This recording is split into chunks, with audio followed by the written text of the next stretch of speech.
It was past midnight when Daniel heard the pounding at his front door. His little girl, Lily, had just drifted into sleep after another bedtime story, and he was quietly folding laundry when the knocks came loud, frantic, almost desperate. At first, Daniel thought it was a mistake. His house sat at the edge of town, surrounded by fields, far from the main road. Nobody came there by accident. He grabbed a flashlight, heart thudding, and opened the door. And that's when he saw them. A young woman, her face bruised and swollen, clutching the hand of a thin boy who looked no older than Lily. The woman's eyes were red from crying, her lips trembling as she whispered, "Please, please help us." Daniel froze. He wasn't used to strangers showing up at his door, especially not in this state. But there was something in her voice, a raw, breaking desperation, that tore straight through him. "Come in," he said without thinking, stepping aside. A home for strangers. Her name was Amelia, and the boy was Ethan. Daniel noticed the way Ethan never let go of his mother's hand, how he seemed to stand protectively in front of her despite his small frame. Over steaming mugs of tea, Amelia haltingly explained her story. Her husband had died unexpectedly a year ago. Instead of being comforted, she and Ethan were cast out by his wealthy family. They blamed her, sneered at her, and eventually forced her to leave their grand estate with nothing but a small suitcase. She tried to survive on her own, working odd jobs.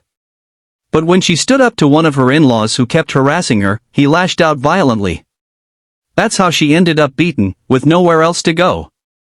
Daniel listened in stunned silence. He knew pain. He was raising Lily alone after losing his wife in a car accident. But hearing Amelia's voice crack, watching her struggle to stay strong for her boy, struck a chord deep within him. "You're safe here," Daniel said firmly. "Both of you. I don't have much, but what I do have, you can share." Amelia's eyes filled with tears, and for the first time in weeks, she allowed herself to believe that maybe, just maybe, kindness still existed in the world. 2 families, 1 roof. The days that followed weren't easy. Daniel's small house was barely big enough for himself and Lily, let alone 2 more. Money was tight. He worked long hours as a mechanic while still trying to be present for his daughter. At first, Ethan was wary. He didn't talk much, always keeping close to his mother. But Lily, bright, chatty, and full of innocent curiosity, broke through his walls. She shared her toys, dragged him out to play, and soon enough, the sound of children's laughter filled the once quiet home. Amelia insisted on helping. She cooked, cleaned, and even found part-time work at a local cafe. Yet Daniel noticed how exhausted she always looked, how she carried invisible weights on her shoulders. There were nights when he heard her crying softly after she thought everyone else was asleep. Challenges. The little household faced struggles every day. Financial strain. Daniel sometimes skipped meals so the kids could have enough. Judgment from others. Small-town whispers spread fast. Neighbors wondered why a single dad was suddenly housing a battered widow and her child. Ethan's secret pain. He never spoke of his father's family, but at night, he'd have nightmares, calling out for his dad. One evening, Daniel found him sitting outside alone. "Do you miss him?" Daniel asked gently. Ethan nodded. "Grandpa said, we're nothing without Dad. He said Mom and I don't belong." His voice cracked. "But I don't care. I just want Mom to be okay." Daniel's chest tightened. He knelt down, resting a hand on Ethan's shoulder. "Listen to me. You and your mom belong. You belong here. Don't ever forget that." For the first time, Ethan looked up at him and whispered, "Thanks, Dad." Daniel's eyes burned with emotion. He wasn't trying to replace anyone. But in that moment, he realized they had become a family. The hidden truth. Months passed, and the bond between them grew stronger. Amelia laughed again, Ethan smiled more, and Lily finally had a brother-like figure by her side. But then something happened that none of them expected.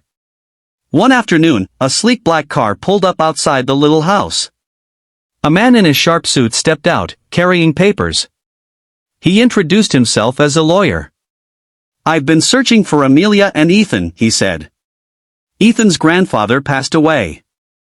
According to the will, Ethan is the sole heir to the family fortune, billions of dollars. The room fell silent. Amelia's hands shook. She had given up on any connection to her late husband's family, never imagining they would leave anything to Ethan after casting them out. Daniel stared at the boy who had become like a son to him. A billionaire's heir? He never would have guessed. The choice. The lawyer urged them to return to the estate, promising a life of comfort and luxury. But Amelia looked conflicted. She remembered the cruelty, the disdain, the way they treated her when she was most vulnerable. Could she really take Ethan back into that world? That night, she sat with Daniel at the kitchen table. "I don't care about the money," she whispered. "What matters is that Ethan is happy, safe, loved. And we found that here, with you." Daniel swallowed hard. He wasn't sure what the future held, but he knew one thing: his life had changed the moment Amelia and Ethan showed up at his door.